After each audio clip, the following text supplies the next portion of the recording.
Egyptian philosophy may be summed up in the following proverbs, which clearly state that the soul is heavenly or divine, and that the human being must awaken to the true reality, which is the spirit self. Self-knowledge is the basis of true knowledge. Soul to heaven, body to earth. Man is to become godlike through a life of virtue and the cultivation of spirit. Through scientific knowledge, practice, and bodily discipline. Salvation is accomplished through the efforts of the individual. There is no mediator between man and her salvation.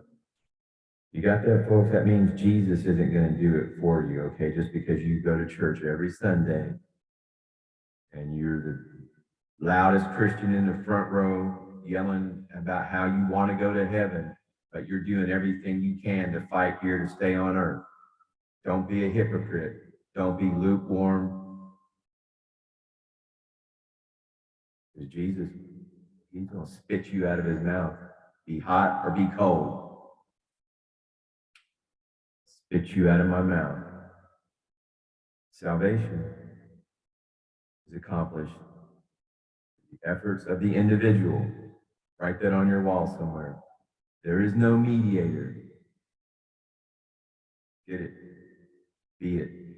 Salvation is the freeing of the soul from its bodily fetters, becoming a God through knowledge and wisdom, controlling the forces of the cosmos instead of being a slave to them, subduing the lower nature, and through awakening the higher self, ending the cycle of rebirth and dwelling with the mediators who direct and control the great plan.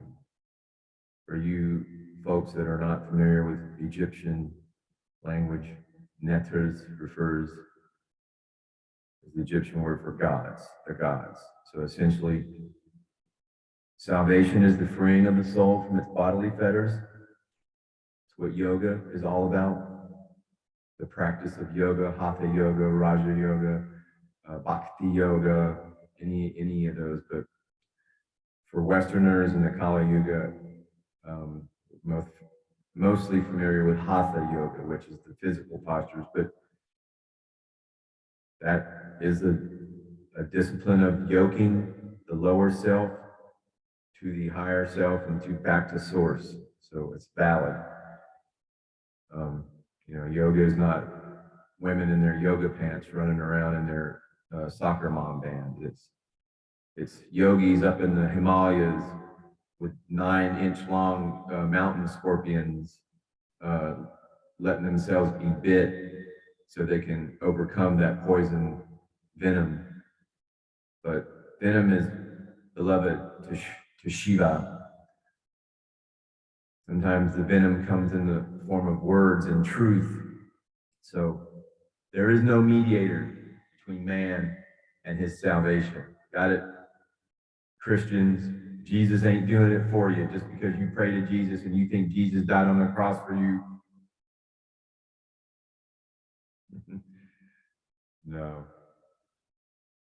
Salvation is the freeing of the soul from its bodily fetters, becoming a God through knowledge and wisdom.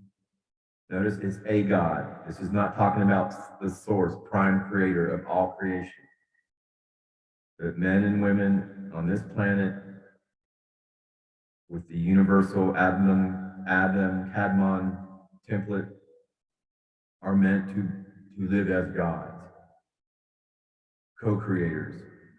Not saying that's not supplanting the source, the prime creator, okay? Let's not play little juvenile mental gymnastics, okay, folks? Venom,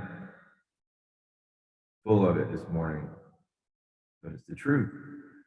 So we can live, we can all survive this scorpion bite, this scorpion sting that I'm putting down. Salvation is the freeing of the soul from its bodily fetters.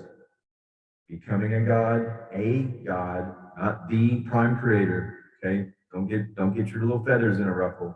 All right, you okay? Take a deep breath. Take a deep breath.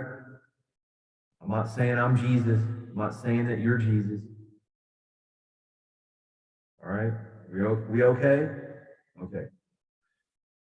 Salvation is the freeing of the soul from its bodily fetters, becoming a God through knowledge and wisdom, controlling the forces of the cosmos instead of being a slave to them, subduing the lower nature, and through awakening the higher self, ending the cycle of rebirth and dwelling with the gods, the mediators, who direct and control the great plan.